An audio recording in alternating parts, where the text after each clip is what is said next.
In the year 1587, a group of 115 English settlers arrived on Roanoke Island off the coast of what is now North Carolina.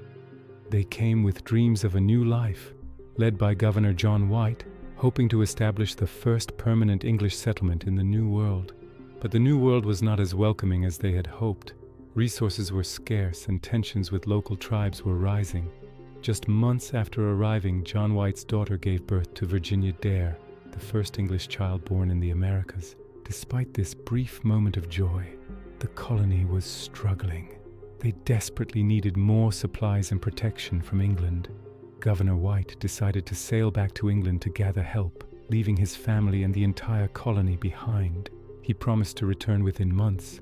However, war broke out between England and Spain, and every available ship was seized for battle. John White was stuck in England for 3 long years, haunted by the thought of his family waiting on that lonely island. In 1590, the war finally ended, and White was able to secure a ship to return to Roanoke. As the ship approached the island, White looked for the smoke of a signal fire. He saw nothing but a silent, dark shoreline.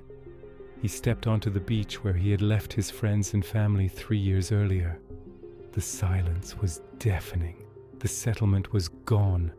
The houses had been dismantled, not burned or destroyed, but carefully taken apart. There were no signs of a struggle, no bodies, no graves, and no evidence of a massacre. Then, White found the only clue they would ever leave behind. Carved into a wooden post of the fort was a single word: Croatoan. On a nearby tree, the letters Coro were etched into the bark. Before he left, White had instructed the settlers to carve a Maltese cross if they were forced to leave under distress. There was no cross. Croatoan was the name of a nearby island and the friendly Native American tribe that lived there. White felt a glimmer of hope. He believed his people had simply moved to find food and safety with the Croatoans. But a massive storm began to brew. The ship's anchors were lost and the sailors refused to sail further toward Croatoan Island.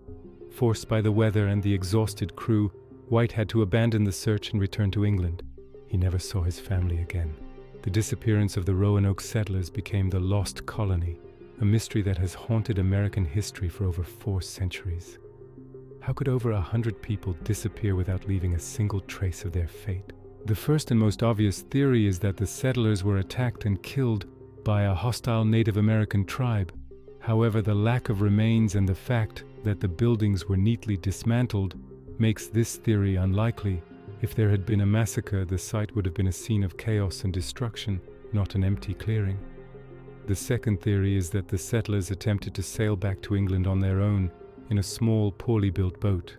The Atlantic Ocean is dangerous, and a small vessel filled with over 100 hungry people could easily have been swallowed by the waves. But why would they leave the safety of the island before the governor returned? And why take the houses apart? A third, more hopeful theory suggests that the settlers successfully integrated into the local Native American tribes. Over the years, rumors spread of Native Americans with gray eyes and blonde hair living in the region. Some explorers claim to have seen English-style buildings in native villages deep in the interior of the mainland. But if they were alive, why didn't they try to contact English ships that passed by the coast in later years? In 1937, a mysterious stone was found in a swamp, allegedly carved by Eleanor Dare, John White's daughter. The Dare stones told a tragic story of the settlers being slaughtered by savages, leaving only a few survivors. While many of these stones were later proven to be hoaxes, the first stone found still sparks debate among historians. Archaeologists have spent decades digging in the dirt of Roanoke Island, looking for any physical evidence of the settlers' lives. They found small items: a silver ring, a piece of English pottery, and fragments of glass. These items proved the settlers were there, but they don't explain where they went. In 2012, a new clue emerged from an old map. Researchers examined a map drawn by John White himself, called the Virginia Parse Map. Under a small patch of paper used to correct the map, they found a hidden symbol, a blue and red fort. The fort was located 50 miles inland at the head of the Albemarle Sound. This led to the inland theory. Scientists believe the settlers moved to this secret location to escape the drought and conflict on the coast.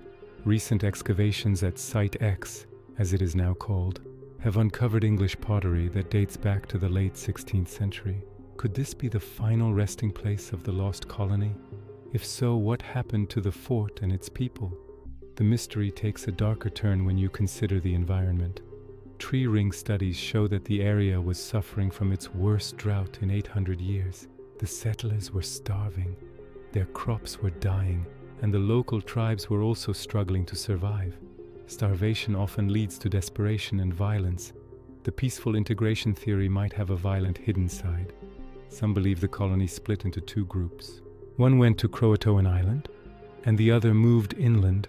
Over time, as hope of an English return faded, they may have simply forgotten their old lives. But there are even stranger theories. Some local legends speak of supernatural forces at work on the island.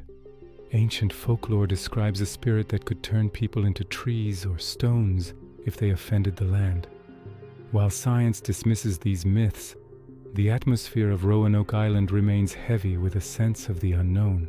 Walking through the woods today, it is easy to imagine the settlers watching the horizon, waiting for a ship that never came. The word Croatoan remains the most famous cryptic message in history. It is a symbol of total disappearance. For hundreds of years, the story of Roanoke has been a warning about the fragility of civilization in a wild new land. Was it a planned move that went wrong, or a sudden disaster that left no witnesses? Modern DNA testing is now being used to look for English markers in the descendants of local tribes. Initial results have been inconclusive, but suggest that some European genes may have entered the population very early. If the settlers did survive and blend in, they are still here, living through the bloodlines of the people of North Carolina. Yet the lack of written records from the time makes it impossible to prove their fate with 100% certainty. The lost colony of Roanoke has become more than just a historical event. It is a ghost story that defines the birth of a nation. John White died in Ireland, never knowing what happened to his daughter and granddaughter. His failure to find them is one of the most tragic stories of the age of exploration. Every year, thousands of people visit Roanoke to see the site of the mystery. They look at the reconstructed fort and the twisted trees, hoping to feel some connection to the lost 115. But the island is silent. It guards its secrets behind layers of sand and centuries of time. The Croatoan carving has long since rotted away, leaving only the legend in our minds. In the unknown archive, the Roanoke file remains open, perhaps the oldest cold case in the New World. It reminds us that even with all our technology, the past can still swallow an entire village without leaving a trace. Is the answer buried at Site X, or did the settlers perish in a storm we have no record of? The search for the truth continues, fueled by new technology and old curiosities. Until we find a grave or a diary, the settlers will remain ghosts in the fog of history. They are the people who walked into the woods and never walked out. The lost colony of Roanoke, a mystery carved in wood and buried in time. Thank you for joining us in the Unknown Archive. What do you think the word Croatoan really meant?